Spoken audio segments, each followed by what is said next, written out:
Hey guys, welcome back to the channel. I'm Jacob from England, your English teacher from a distance, and today we're looking at adverbs of emphasis, how to emphasize how big something is, how crazy someone is, how expensive something is. We're going to look at what sounds natural for native speakers and what sounds a bit weird. So without any further ado, let's get into it. Okay guys, so we have this question here, how tired are you? And we're going to answer it using adverbs of emphasis. So right at the bottom, if you're not tired, 0% tired, we can say, I'm not tired at all. So at all is how you emphasize that it's 0%. And we can use this for any adjective to say it's like 0%. We could say, she's not crazy at all. We could say, it's not expensive at all. We can put it anywhere. You can also use it as a reply. If someone says, are you bored? You can say, not at all. So we have to put the negative, not at all. Okay, let's go up the scale here. So the next one, we would say, if it's like a little bit, 5% tired, we'd say, I'm not that tired. I'm not that tired. So we have the not that structure. And this shows it's just a tiny bit. I'm not that tired. It's not that expensive. She's not that crazy. It shows it's just a tiny bit above 0. Okay, moving up the scale, the next one we have is kind of. This is very common. So we'd say, I'm kind of tired. So it's still not super tired, but it's getting a bit higher. We say this very, very often as native speakers, like really, really a lot. So we can say this with anything. It's kind of expensive. I'm kind of sleepy. She's kind of crazy. And because we say this so much, we actually shorten it and we would say kinda, especially when you're speaking informally or when you're texting. So in emails, we would probably not use this, but for speaking or texting, we'd say, oh, I'm kind of tired, I'm kind of bored, it's kind of interesting. So the kind of gets kind of squished, the kind of gets kind of squished together. So you can see how often we use this. So that's kind of. Okay, let's move up the scale. So the next one we have is a bit. I'm a bit tired. I'm a bit tired. So we also use this one very, very often in normal spoken English. I'm a bit tired. I'm gonna go home.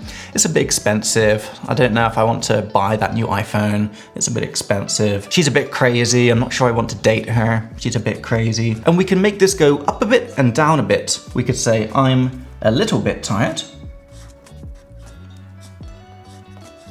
And that's a very common thing to say. I'm a little bit tired.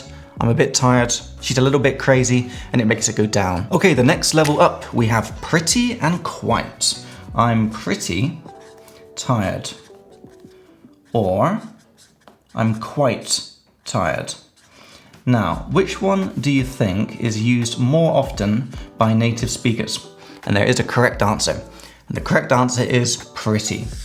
We use pretty all the time, much, much more than quite. Quite sounds kind of formal, not very natural with your friends. Like, oh, it's quite expensive. She's quite crazy. You just sound a bit like, not like a normal person. So pretty is much more normal. Oh man, she's pretty crazy. Oh man, it's pretty expensive. Oh, this lesson is pretty boring. We use pretty all the time. So I recommend for you to also use pretty.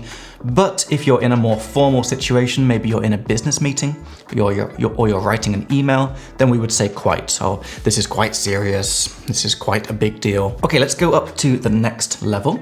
The next one is, now we're getting very high. We'd say, I'm really tired, or I'm very tired. Now, what is the difference between really and very?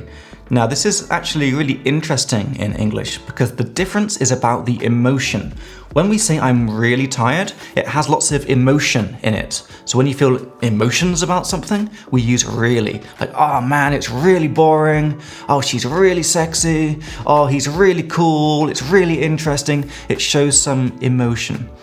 But very it has no emotion. It's just very kind of clinical. So the doctor would say, I'm sorry, but you're very sick, or this disease is very serious. This is without emotion. So it would be very inappropriate for a doctor to say, oh, you're really sick. Oh, you're gonna die soon. It doesn't sound very nice because we shouldn't use lots of emotions when we're talking about something serious. Okay, let's move up to the top of the list.